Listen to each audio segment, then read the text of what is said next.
And that's the process by which foie gras or fatty liver is made. Okay, so you don't get foie gras unless you force feed geese or ducks. And in fact, to do that, it's known as gavage in French. The process involves pumping corn mash into the gullets of geese and ducks, and that enlarges their livers and gives them what we would think of in a human as a disease, fatty liver disease. Animal rights groups denounce this process, although it's traditional, as gruesome and cruel, and they've called the dish, quote, torture in a tin. California actually banned foie gras in 2004, and that ruling was upheld by the Supreme Court in America in October after appeals by restaurant owners and producers of the stuff. So let's talk to Michael Peel. He's Australia's #1 goose breeder from Peel Ridge Stud. And I'd like to know if there is an ethical way to make foie gras. Hello, Michael. Hello, John. How are you? How many geese? John, just before, can I get a quick ad in for my new business? Sitting here listening to all that lawnmower, mate. Yeah, Six mate. geese are as much as one sheep. I can see a business there, mixed slick lawnmowers, so I could get over there, sort out that nature strip problem. Is that right? The geese is a goose is not a bad lawnmower. Oh, great, mate. 6 geese will eat as much as one sheep. And where else do you get anyone who'll work day and night? They'll work during the day, at night time, in the rain. Mate, I heard also that geese don't make bad alarms. Oh, yeah, they can use them as a burglar alarm as well, especially if you've got a lot of whiskey about or something. Just a little flotation pond around the house so they can swim around and keep an eye on things. So hang on a Yeah, they minute. use them overseas for guard dogs and things like that. They let out a warning when somebody's trying to break into the place or something. So hang on a minute. All I've got to do to keep my place secure and also get the lawn mowed is run 6 geese around the joint, and I'll just say to the missus, hey, I'm going out the back to mow the lawn. I can take a couple of beers out the back and knock them back on a beautiful sunny Sunday afternoon. Yep. And just the geese will do the work. And if Clamshell out there for the geese to have a bit of a swim when you're having a beer and just have a swim and then get back to work. And if a bad man, closer, you start really taking an interest in them. And if a bad man jumps the fence, they'll let me know. Oh, I'll get him. Yeah. I'll put him back over the fence. All right. Well, I'm not going to try and rob your place anytime soon, and I'm sure the lawn's tidy. How many geese have you got? Oh, it fluctuates during the year, and I run a flock here of 150 or something breeders. It fluctuates. It depends. I'm only now sort of scaled right down from I used to do them commercially. Yeah. And but I concentrate. I've bred different colours in them and different breeds for the commercial market. I mainly now sort of breed to order, and people get them in small flocks, and they're going back to the old style a bit where they like to grow their own food, have something that they can look after themselves pretty well, geese, and they'll keep the lawn short, they fertilise it, and you don't cost a lot in feed. If you've got good grass like you, that thing, they can live on that with just a bit of supplement feed, and then if you want to sort of get them ready for Christmas, you just feed them, put extra feed out for them. And also people are growing them for a small restaurant market, which would be bigger, but there's no big producer in Australia of geese at this stage. Isn't that amazing? So people are always talking about going back to nature in their backyards and keeping a couple of chooks.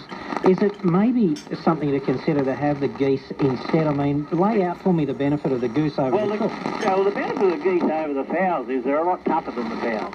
They can stand up and put up a bit of a fight, and they will protect the place. Yeah. I mean, they've got a 20-minute digestion system, so the fertiliser goes onto the lawn fairly regular, so you don't have to fertilise your lawn. See, that's probably mate, a downside, the way you look at it. And yeah, they're not that noisy. If you want them to keep quiet during the night, the idea is just to feed them at night, give them their feed of a night, and they'll sleep like us if you feed them. I'll tell you what, they're a bit of a compost accelerator, aren't they? 20 minutes. Oh, yeah, it's the best fertiliser you can get. And also they'll walk around and do the whole lawn. And if they're not going far enough, just put the water down the other end. The way they do it in America, they take thousands of them down in semi-trailers, set up the water troughs in the paddock, and then they just have some people out there watching them. The geese graze during the day, and when you get them from a day old, they don't mind eating anything then, and they will eat the weeds, so they cultivate the land, and the geese will eat the new shoots of weeds coming up, so it saves them spraying the weeds, plus they're growing something for their market at the end when they finish growing,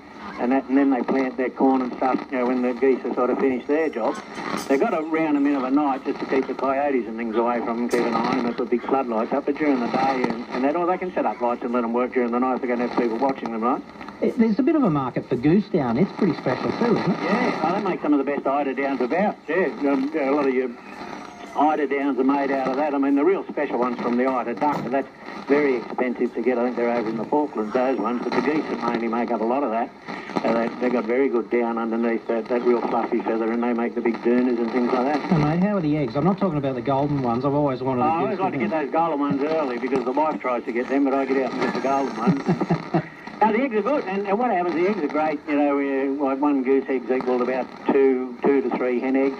Good for cake making, omelettes and things like that.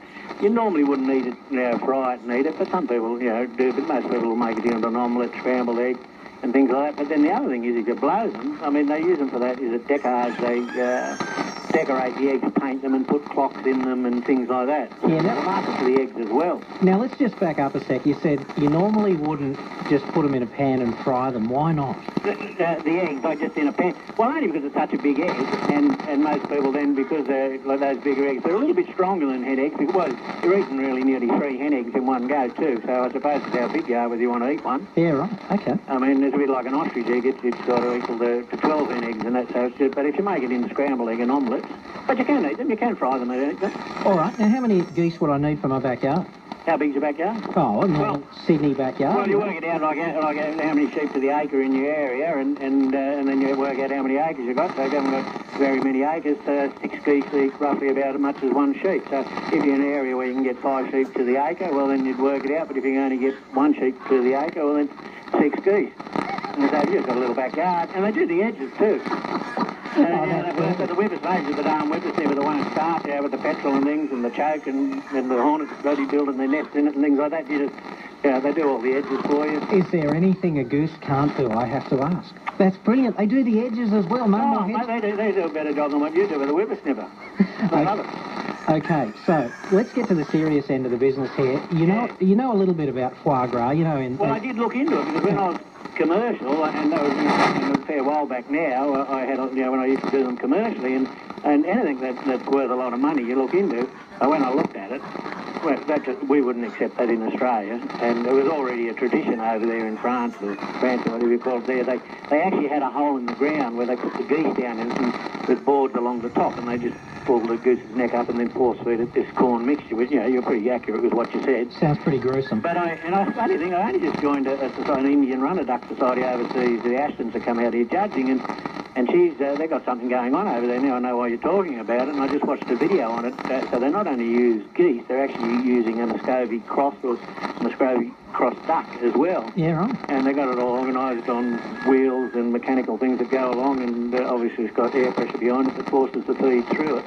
But it wouldn't be acceptable all in Australia, and it's never been in Australia. We're pretty animal conscious here. I'm not saying they're not over there with animals and that. They're probably, it's in their culture and they've always done it, but we're very careful with our animals in Australia, and we enjoy having our animals because they look good and wandering around, and we enjoy to see them happy.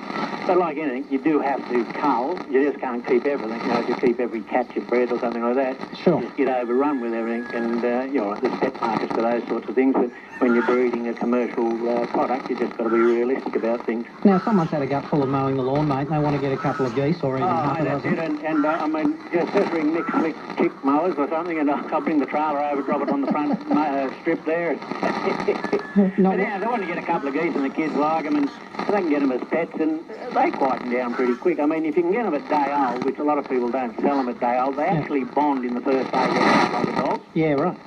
That can be good, but it can also be a nuisance, because if you've got a fear of geese or something, when you bond them, that gosling or geese grow up not fearing humans. Yeah, yeah. So they're the best burglar alarms, and that, they just don't back off. But if you get them a bit older, they tend, and when the kiddies are a bit nervous, they're better. They don't get as aggressive as if you get one from day old, and if you've got a nervous kiddie and that, when the breeding season comes around, they might they've got no fear of anything. So where do you get one from, mate? Oh, well, you better ring me. They advertise on Gumtree and things like that. People sometimes... I don't sell day-old goslings, I rear mine up. Because I breed a stud bird and good quality ones, I mainly cater for a market that wants to breed good quality stud birds and improve their breeding stock for getting bigger birds and bigger size. Just to give you an idea before I go back to the goslings, is that the new line of geese, those white Toulouse I bred, I dress them out at 7 points. They dress out about 7.7 to 8.8 kilos, and at $25 a kilo, I mean, they work out pretty well. And then if you're going to, you know, then they put their mark up on top of that sort of thing. If they go down, say, to David Jones, I'm not sure what they're charging these days. Sure. But what was the question about the Gosling, where you get them from? Or Yeah, can people get them from you or what? no, I don't sell day-old Goslings, but on Gumtree, those things, that internet things they got now, they've got a thing called Gumtree or Farm Stock, and people advertise on there in the Land newspaper under poultry. And you'll only get them certain times of the year, between about August and now. They're pretty well finished. The breeding, they only have a short breeding season, the geese. They still stick to their breeding season until overseas they've got commercial ones that breed all year round. So you start looking around that July and keep an eye on those things, and you'll see day-old Goslings or week-old Goslings for sale from time to time on there. And that's how much, mate? Oh, well, just the normal farm-type geese, and they'll pick them up for, say, anywhere between $25 and $50 at Gosling. Mate, that's fantastic. When you they think... make a good pet. They're good pets, and you can get one or two or something. And then if they're wanting stud stock, well, that moves up, you know, on the better ones like these greys to these sell for $300 or $400 each, and then the real good ones get up into bigger money. So you're telling me that when your mower lunches itself, you know, you go and start it and it just makes a horrible noise and it won't work anymore, that I could go and get a couple of geese Mate, yeah. for $100. Jamie wants to do this, one of the producers out there through the glass there. He's going to be knocking your door down. Right, great idea, and as long as you know, people's dogs can't get in the yard and worry your geese, and those dogs, you know, that doesn't make real good fertiliser on the end of your shoe, sort of thing. No, But because the geese are 75% moisture and that, mate, it just fits into the lawn, you wouldn't know it was there. Oh, mate, you've educated me on the virtues of the goose. I had no idea. I previously only used the term goose as a derogatory sort of slur, Oh, mate. they're a handy bird. There. Mate, thanks for your time. Great to try. And people shouldn't worry about that in Australia. We don't do that geese, pate here in Australia and that. And but I think it will disappear eventually. Good to know, Michael. Thanks for your time, mate. Okay, thanks. All the best. Take care of yourself. That is Michael Peel. He's Australia's #1 goose breeder from Peel Ridge Stud, and we don't do the foie gras thing here, which is absolutely fantastic. I think that, you know, if you want the foie gras, you got to force feed the goose. That's the only way they make it. We just took a call off air from an importer who basically wanted to make that point. Couldn't come to the phone driving, but said, you know, if you want the foie gras, you got to force feed the animal. So there you go. Hello, Peter.